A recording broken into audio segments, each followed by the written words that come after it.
everyone. I hope you all are doing well. In this lecture, we are going to learn another gender issues. कुछ gender issues हमने previous lecture में discuss किए थे और कुछ gender issues हम इस लेक्चर में डिस्कस करने जा रहे हैं अभी। जो सबसे पहले हम इशू डिस्कस करना चाह रहे हैं डोमेस्टिक वायलेंस। ये एक बहुत ही कॉमन टर्म है जो कि तकरीबन ज़्यादातर लोगों को इस टर्म का पता होता है कि डोमेस्टिक वायलेंस किसे कहते हैं। घरेलू तशद्दुद को डोमेस्टिक वायलेंस कहते हैं। अभी जो डोमेस्टिक वायलेंस है पाकिस्तान में वो एक एंडेमिक सोशल और पब्लिक हेल्थ प्रॉब्लम है। ठीक है, एक स्टडी है जो कैरी आउट की गई थी 2009 में। उन्होंने एस्टिमेट किया था कि 20 से 30% of womens in Pakistan have suffered some form of abuse. किसी ना किसी अब्यूज़ से वो सफ़र कर रही हैं औरतें हैं। जो से मॉडर्न सोसाइटी की जो से वुमेन्स है वो कम मतलब के फिज़िकली अब्यूज़ होती हैं, मेंटली अब्यूज़ होती हैं एज़ कम्पेयर टू जो से विलेज एरियाज़ की वुमेन्स होती हैं वो ज़्यादा सफ़र कर रही होती हैं मेंटली अब्यूज़ से भी और फिज़िकली अब्यूज़ से भी। मॉडर्न सोसाइटी में भी डोमेस्टिक वायलेंस है, लेकिन जो सी रेशो है डोमेस्टिक वायलेंस की विलेज में वो ज़्यादा है as compared to modern society. ये एस्टिमेट किया गया था कि जो 5000 वुमेन्स है वो किल किया जाता है उनको पर ईयर सिर्फ डोमेस्टिक वायलेंस की वजह से। ठीक है, और थाउजेंड ऑफ वुमेन्स है जिन्हें डिसेबल कर दिया जाता है, जिन्हें एक अपाहिज बना दिया जाता है उनके ऊपर तशद्दुद करके। और एक क्रॉस सेक्शनल सर्वे के मुताबिक 490 randomly selected women from a rural health centre in Pakistan of reproductive age reported that 65% of the interviewed had experience domestic violence.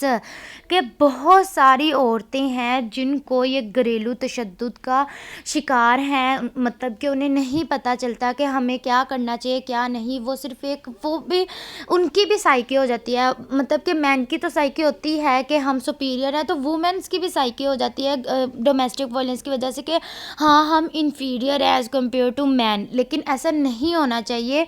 उन्हें मतलब कि इस उनको ये परसेप्शन चेंज हो जाती है, उनकी साइकी चेंज हो जाती है सिर्फ इस डोमेस्टिक वायलेंस की वजह से। तो हमें ये जो सा स्टीरियोटाइप्स है हमारी सोसाइटी के जो बने हुए हैं भी इनको चेंज करना चाहिए। भी ये जो नॉर्म्स हैं कल्चर्स हैं इन्हें चेंज करना चाहिए और मतलब कि इक्वल राइट्स मिलने चाहिए मेल को भी और फीमेल को भी। ठीक है, डोमेस्टिक वायलेंस की वजह से क्या इम्पैक्ट होता है, डाइवोर्स हो जाती है, कुछ औरतें सुसाइड कर लेती हैं अभी। ठीक है, या फिर फिज़िकली वो डिसेबल हो जाती हैं, फिज़िकली हार्म हो जाती हैं अभी, या साइकोलॉजिकल हेल्थ है जो सी उनकी उन पे इफ़ेक्ट होता है। वो डिप्रेस हो जाती हैं अभी, डिप्रेस हो जाती हैं अभी, वो मतलब कि स्ट्रेस में आ जाती हैं और ऐसी बहुत सारी साइकोलॉजिकल डिसऑर्डर्स है जो उन मतलब कि उन पे इफ़ेक्ट कर सकते हैं अभी। एंड अदर फीमेल इशू वो है ये है कि less educational opportunities for girls. बहुत ही कम अपॉर्चुनिटीज़ मिलती हैं गर्ल्स को एजुकेशन हासिल करने के लिए। मतलब कि मॉडर्न सोसाइटी में तो बहुत ज़्यादा स्कूल्स हैं अभी कि इजीली एक लड़की कर सकती है स्टडी हासिल, मतलब कि स्टडी कर सकती है, एजुकेशन हासिल कर सकती है। लेकिन रूरल एरियाज़ में और विलेजेस एरियाज़ में बहुत कम स्कूल्स होते हैं अभी। और मतलब कि स्कूल्स होने के बावजूद जैसे एक फैमिली है वो गर्ल को अलाउ नहीं करती कि वो बाहर जाए और आला तालीम हासिल करे और हमारा नाम रोशन करे। उनकी मतलब कि ये साइकी होती है कि ये जो औरत है इन्होंने घर में रहना है, घर के काम करना है एंड दैट्स इट। ठीक है, इन्होंने बाहर नहीं जाना, इन्होंने बाहर के काम नहीं करने, इन्होंने एजुकेशन हासिल करके क्या करनी है अभी। उनकी एक मतलब कि मैं फिर आपसे ये कह रही हूँ कि एक स्टीरियोटाइप बना होता है अभी। एक सोसाइटी, एक कल्चर, ये जो भी इशू होते हैं ये हमारी वजह से क्रिएट होते हैं अभी, जो हमें ही बाद में हमारे ही सामने आते हैं अभी। ये लोग ही हैं जो स्टीरियोटाइप्स बनाते हैं, नॉर्म्स बनाते हैं हमारे कल्चर में और बाद में इन्हीं को फेस करना पड़ता है। तो ये टाइम है कि हमें ये स्टीरियोटाइप्स चेंज करने चाहिए, हमें साइकी चेंज करनी चाहिए। अब मॉडर्न सोसाइटी में काफ़ी हद तक ये स्टीरियोटाइप्स ख़त्म हो चुके हैं कि जो से वुमेन है वो इन्फीरियर है एज़ कम्पेयर टू मैन। लेकिन ये जो विलेजेस एरिया है इन्हों में अभी तक इतनी साइकी इनकी चीज़ नहीं हो सकी।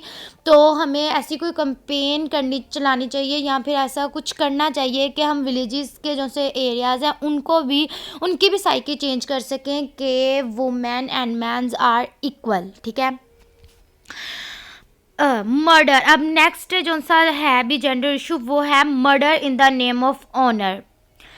To honor is to love, to protect and to defend. There is no honor in killing. इज़्ज़त व वक़ार के लिए लड़कियों को कत्ल कर देना कि उन्होंने हमारी इजाज़त के बगैर ये काम किया, हमारी इजाज़त के बगैर वो घर से निकली, हमारी इजाज़त के बगैर इन्होंने किसी से बात कर ली, वो उनकी अना का मसला बन जाता है, इज़्ज़त का मसला बन जाता है। अभी इज़्ज़त इस चीज़ में होती है कि हम अपनी औरतों को प्यार करें, उनकी हिफाज़त करें, उनको रिस्पेक्ट दें, उनकी इज़्ज़त करें। इस चीज़ में नहीं होती कि अगर उन्होंने हमें कोई आंसर कर दिया, उन्होंने हमें वो किसी हमारी बात से वो नहीं हो रही कन्वे, तो हम उन पे मतलब कि कहें कि तुम्हारी ये इज़्ज़त का मसला है, तुम हमारी बात नहीं मान रहे, ये है वो है।